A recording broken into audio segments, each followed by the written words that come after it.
Hi everyone, it's Matt. Welcome back for round 2 with Sultai Ramp.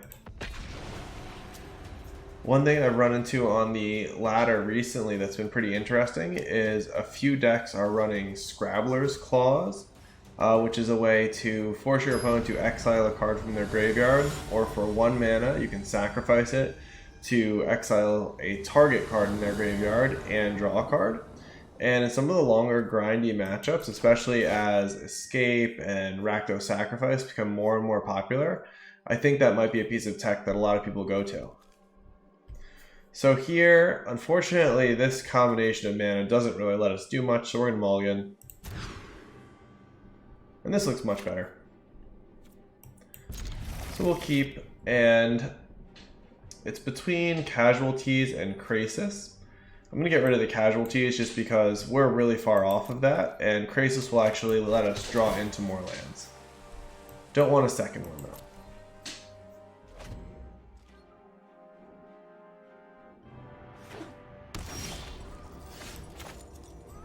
So hopefully we're able to find a third land off of the Growth Spiral, and we do. And the nice thing about this is at least we'll be able to Thought Erasure and set up our 4th land drop if we miss on this draw step. Alright, so they are an aggressive, probably Rakdos Sacrifice deck. Now, since we've hit our 4th land here, I'm debating just playing out the Krasis for 2. That will draw us a card and allow us to block the Dreadhorde Butcher before it gets out of hand. And I am going to make that play. I think you could make an argument for playing Thought Erasure as well. But I'm going to at least try to block here. It may not end up working out.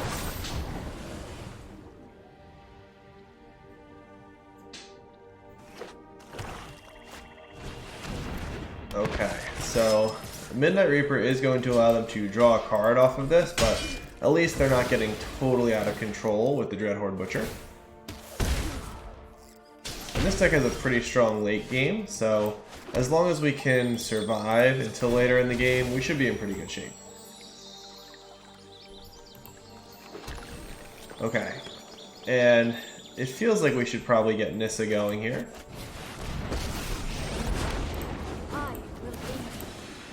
And in general, you want to animate your non-forest lands with Nissa so that if they do get killed, you're not losing as much mana for your next turn.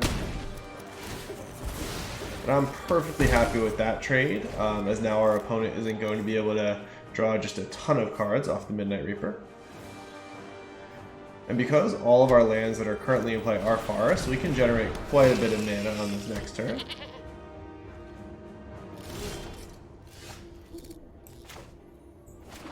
So my first instinct is to play out Polukranos and then fight the Woe Strider and attack with the land that we animate. We could also double Thought Erasure. Actually, we're going to be 1 mana short of double Thought Erasure, so let's go with the Polukranos plan.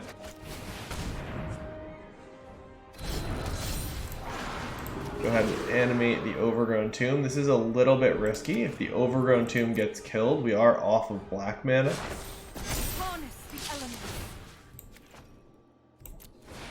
But I like trying to keep the board clear here just so they can't assemble a lot of the combos that they have. And then next turn, we can Thought Erasure, start attacking with some lands.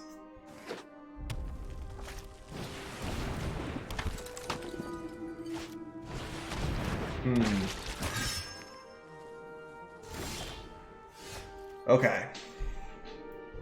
So it feels important to take out the Midnight Reaper here. Again, I don't want to let them just continue to go off and draw a million cards. So let's start out by fighting the Midnight Reaper.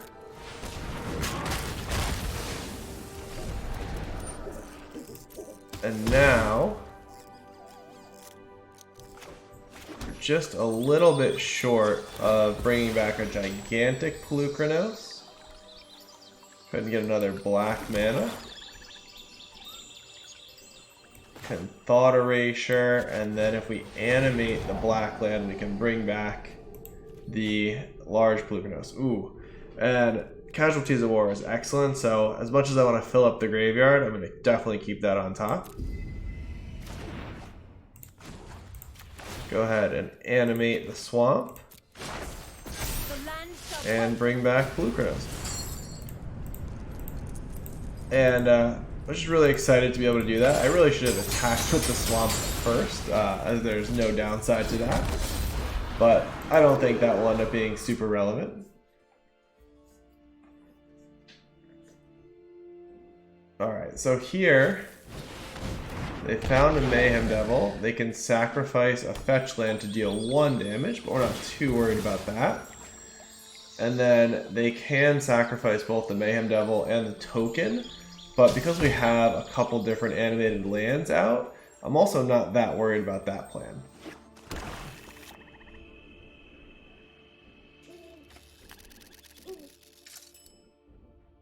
And then Casualties of War on the next turn should be really, really helpful in closing out this game. Alright, and they've seen enough. So on to game 2. Casualties of War in this matchup is extraordinarily valuable. Gets rid of the Witch's Oven, takes them off of the castle, allows them to draw cards, and also gets rid of their most important creature at the time.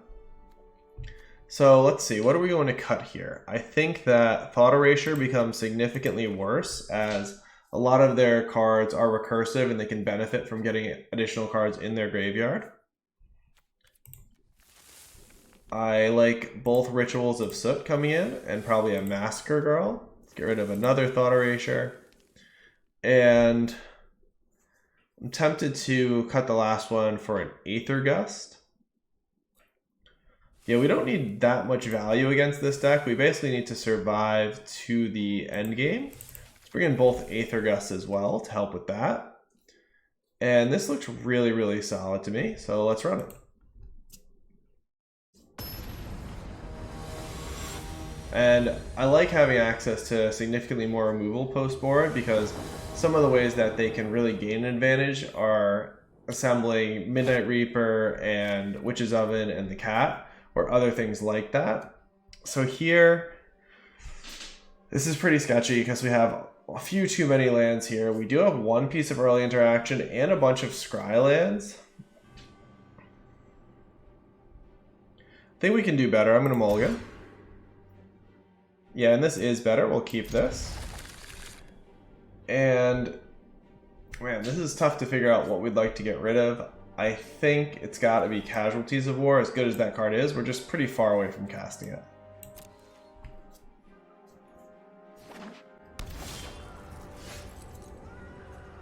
And I want to make sure that I can either Growth Spiral or Tyrant Scorn. To me, it seems like Growth Spiral is much more important, so let's grab a Forest on turn 1. Alright, and the old Stormfist Crusader. So, we are going to Growth Spiral here. Because there's no 1-drops that we want to play, it's possible that we should wait until their turn. Just in case they have some sort of hand disruption, discard effect, like an Agonizing Remorse. So I think I am going to wait until their turn. We'll see what we draw here. Oh, the second Growth Spiral. Cool. So we're going to ramp up really quickly thanks to this Stormfist Crusader. We just need to find a Wrath to clear the board. Okay, and in response, we'll gladly put another land into play.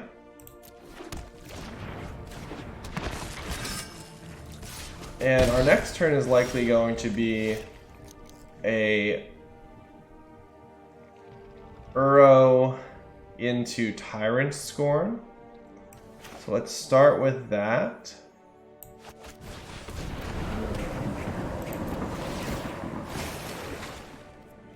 We'll put this into play.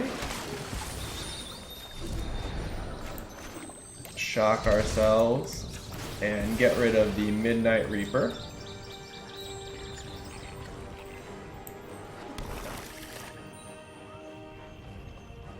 It's also possible We just want to put Stormfist Crusader on top of their deck and then kill the Midnight Reaper with Casualties of War.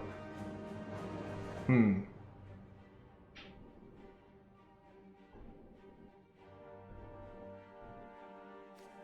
just going to take out the Midnight Reaper now.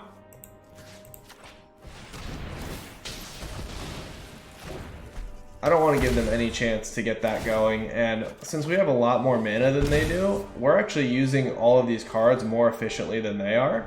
So the Stormfist Crusader, I think, on balance, is helping us more than it's helping them.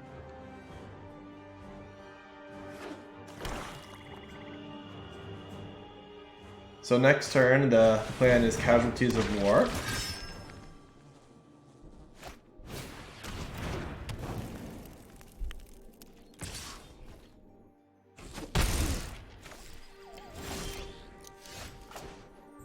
And here, we'll take out a land, a creature, and an artifact. And we're going to try to pinch them a little bit on black mana.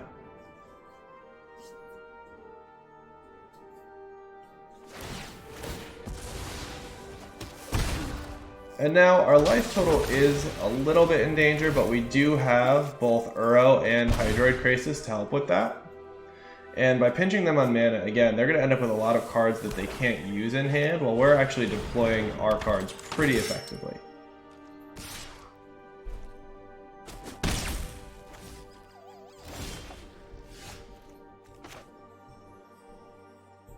So here we have some interesting decisions. I'm tempted to play a second Casualties of War, taking out another black land. Other options are Uro into something like Aether Gust. I think I'm going to play it a little bit safer and Uro Aether Gust here. This will bring our life total up, and it will allow us to Casualties of War next turn, and we may actually pick off a new artifact by doing it that way. Plus we're continuing to ramp our mana. Alright, so Noxious Grasp will resolve.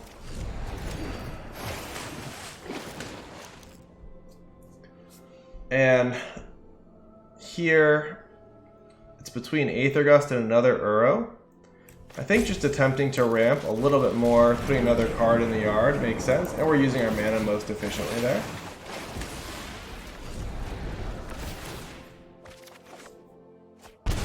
Okay, and we really just want to find a Ritual of Soot at this point. Clear their board completely and really start deploying some of these resources that we have.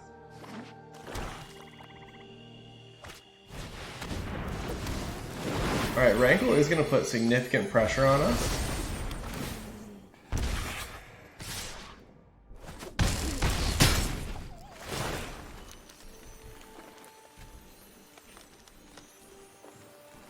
Alright, so we are going to discard a Growth Spiral here.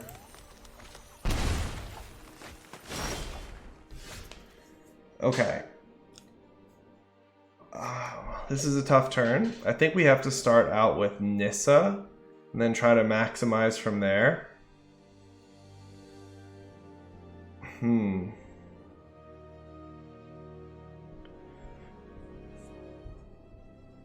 Yeah, I don't think just playing a big Krasis works out.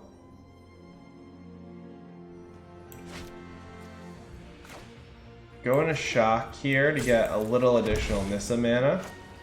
We want to only tap 2 forests here. Something like this.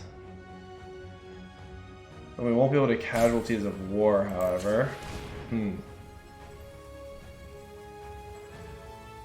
think that's okay. We can do that next turn. Definitely Aether Gust is important, as well as a Krasis as a blocker.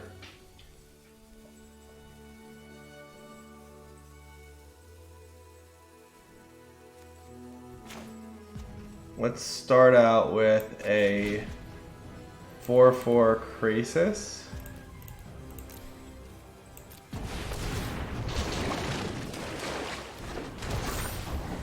And we'll animate this land for Aether Gust. Behold, nature's true power. And I think getting in there makes sense, although it does allow them to drain us for one, so maybe that's not good. So no attacks. And here, I think we can safely discard the Temple of Deceit.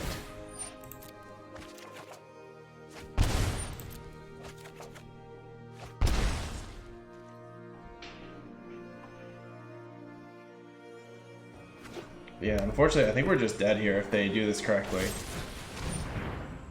Yeah, okay. So, that was a really interesting game. I feel like at some point I needed to take out one of the Stormfist Crusaders, as they ended up actually being able to put a lot of pressure on us once Rankle came down. But we were a little bit unlucky not to find a Ritual of Soot or a Massacre Girl at any point. We did see probably about half of our deck there, if not more. I don't know that there's any changes I want to make going into round 3, so let's run it back. Lovestruck Beast is something that I often bring in against the aggressive decks, although this deck doesn't necessarily do all of their damage through attacking, and we can usually keep the board under control enough without bringing those in. Okay. This is a very close keep, I think. We have some early interaction, and hopefully we can draw a couple more lands. I think we are going to keep this, though.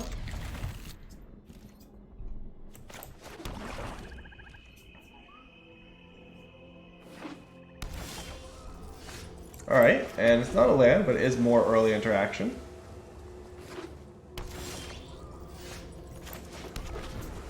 And now we just need a green land.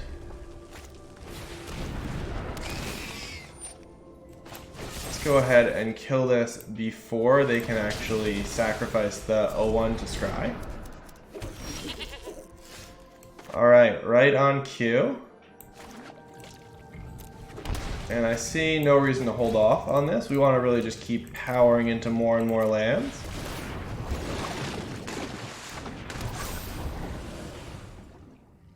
And Polukranos is a good draw as well.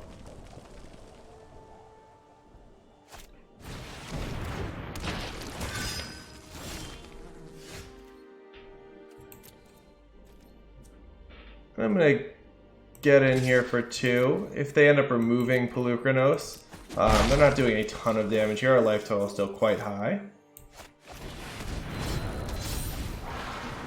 And then if ever we're able to draw another black land, that does give us the option of playing out Massacre Girl or Ritual of Soot.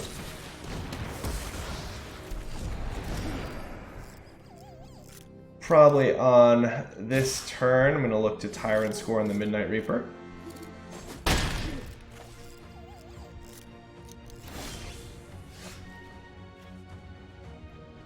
This changes things because we're gaining the same amount of life we'd be losing taking a hit from the Midnight Reaper and potentially ramping. Not to mention we're going to start loading up our graveyard to bring back one of these 2 creatures. And definitely worth paying the life to Tyrant Scorn here. I'm going to go ahead and attack first.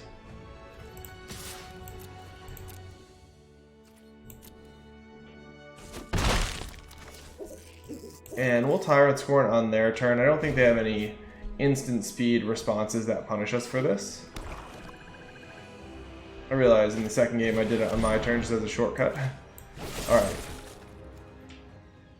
Definitely worth doing here. I don't want them to draw a ton of cards off of me clearing the board. So even though we do have 2 ways to clear the board, I really want to limit the amount of additional cards they're seeing.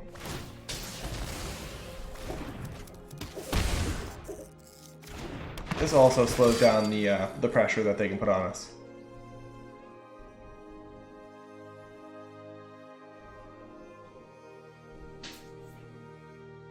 So it looks like they may have... Oh, okay, just a Cauldron Familiar.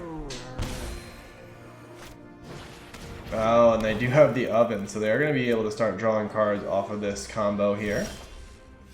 And unfortunately, we are 1 land shy of Casualties of War here. But we are going to be able to permanently get rid of this Cauldron Familiar. And I think I actually like Aether Gust. I'm going to keep that on top.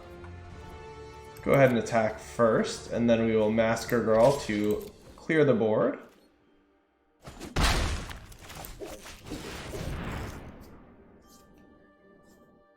And at this point, I'm feeling pretty good about this game. We are going to be able to take out the Witch's Oven, a creature, and a land.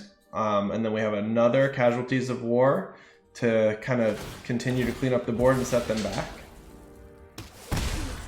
One of the best things about this deck in particular is it does tend to build up a nice mana advantage.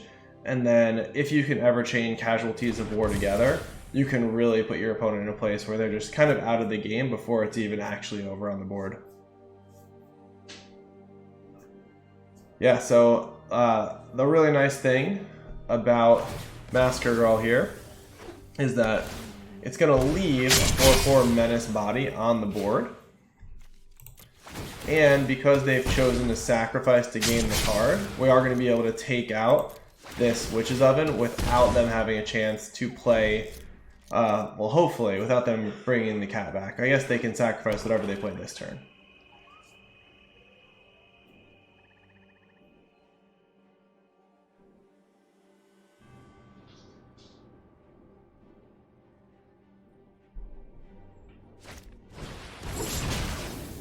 Okay.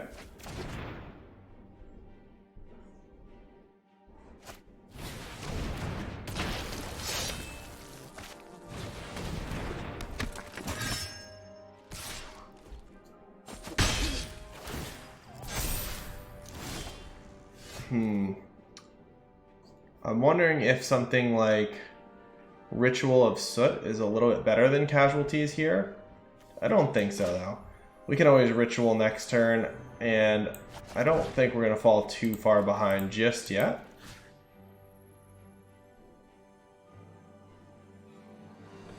But I don't mind drawing an additional card here, so I'm going to leave the Stormfist Crusader out. That did kind of bite us last game, but it feels like at 14 life, even assuming we're going to go down to 10 life on the next turn from kind of what we're seeing on the board, that we should be able to stabilize. We do have Uro to bring back from the yard to help with that.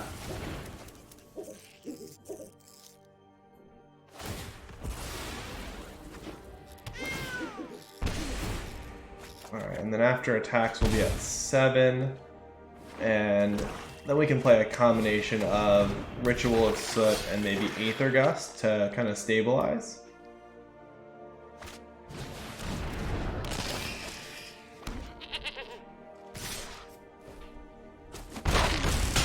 Alright, so they will get to scry quite a bit here. We go to 4.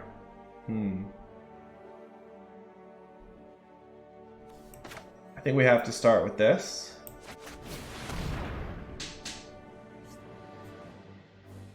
Next turn they can bring back a Woe Strider, but we can Casualties of War again.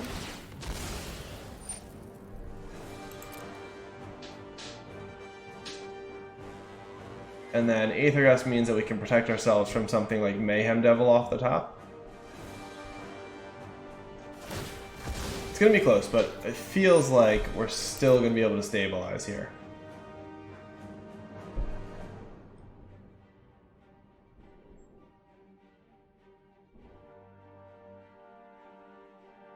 I guess Rankle off the top would get us. That's the one card we need to dodge on this turn. After that, we can start to bring our life total up.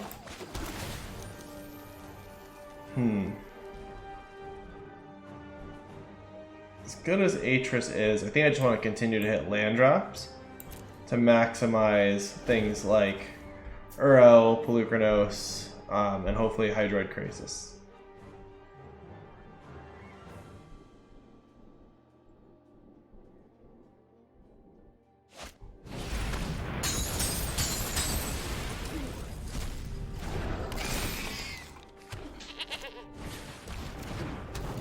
Okay, so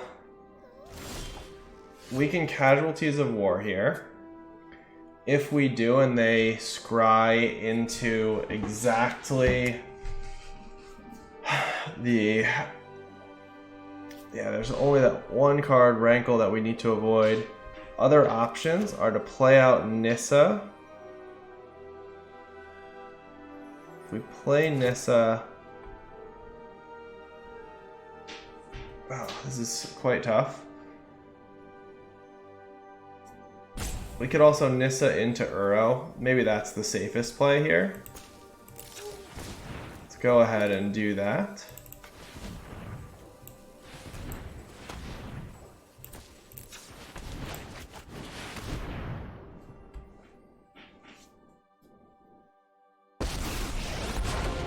Together, we will prevail.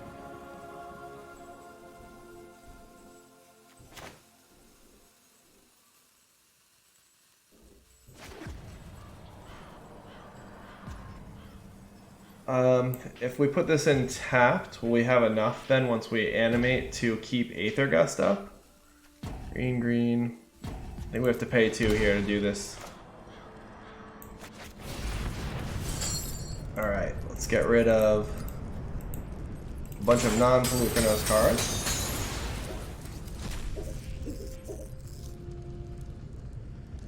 And then next turn we can Casualties of War. But I want to keep Aether Gust up to protect against... Put this in tapped. Yeah. I'm sorry, to protect against Mayhem Devil. Go ahead and animate a Breeding Pool. Be wary of the ground you walk on. Okay. So I imagine they're going to scry here, actually, to try to find some action. Could also sacrifice it to bring back the cat. We could chain together a little bit off of that.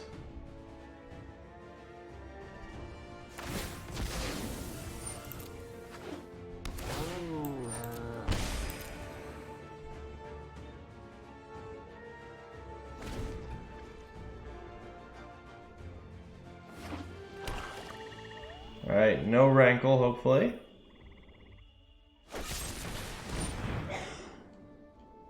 Oof, okay.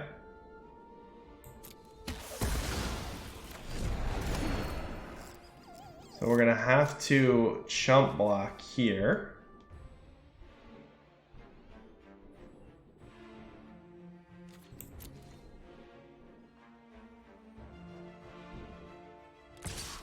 Man, this is a very, very tricky game.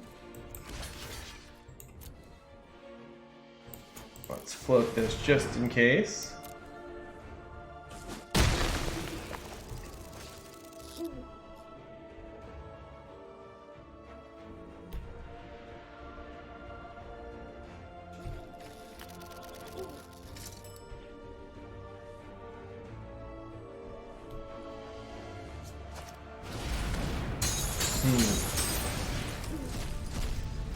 Alright, so could really use another Ritual of Soot. This is actually quite helpful because we'll be able to get back Uro again. Going to grab a Forest here to maximize our mana.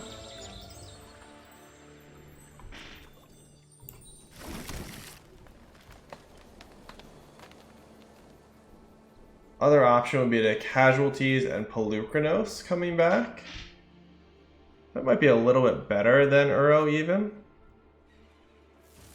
You can take out what they've got going on. I think I need to bring back Uro though. That's a much better long-term plan. So let's get rid of a land, a creature, and an artifact.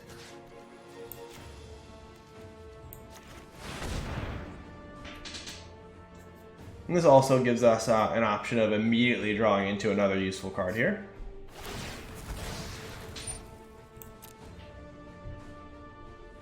This does still leave us dead to Rankle, unfortunately.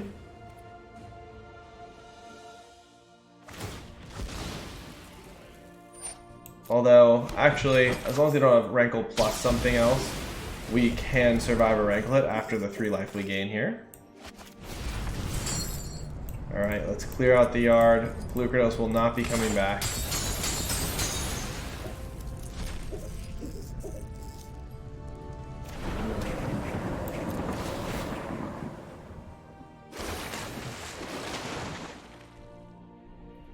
Second Uro is actually a nice life total buffer, but I don't think it would then allow us to leave up Aether Gust. It still seems worth it, however. Let's go ahead, animate an island here. The land fights for us. Get in for 3 damage. And then, very importantly, when we play this Uro, we need to make sure that we select the escaped Uro to stay on the battlefield.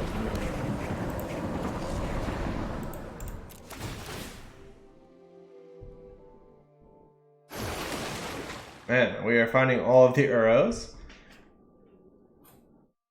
Would really like to find a Hydroid Krasis. That would probably put us out of danger. And refill our hand in a big way. Alright, so they found the Mayhem Devil. Luckily, there's not a whole lot that they can do to punish us right now, because they don't have an oven out.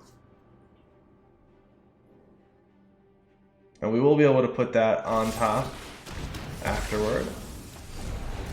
Alright, so they can put us to 3 here. It's getting a little bit sketchy again. Really want to find Hydroid Krasis.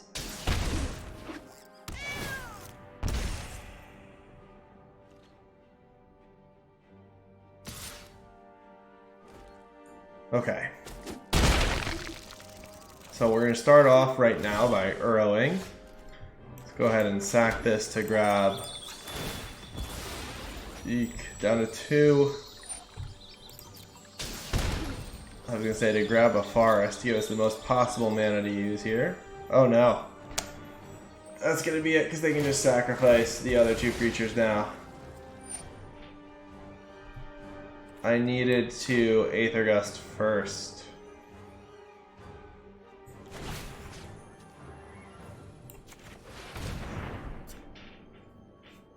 Oh boy, that was a pretty painful misplay. Alright, well, lesson learned. Definitely make sure that you're thinking twice before cracking a fetch land if your opponent has the Mayhem Devil out. That's too bad. It felt like we were close to stabilizing that whole time. But that was a pretty big misplay at the end, so my bad. Alright, well I will see you for round 3. Take care.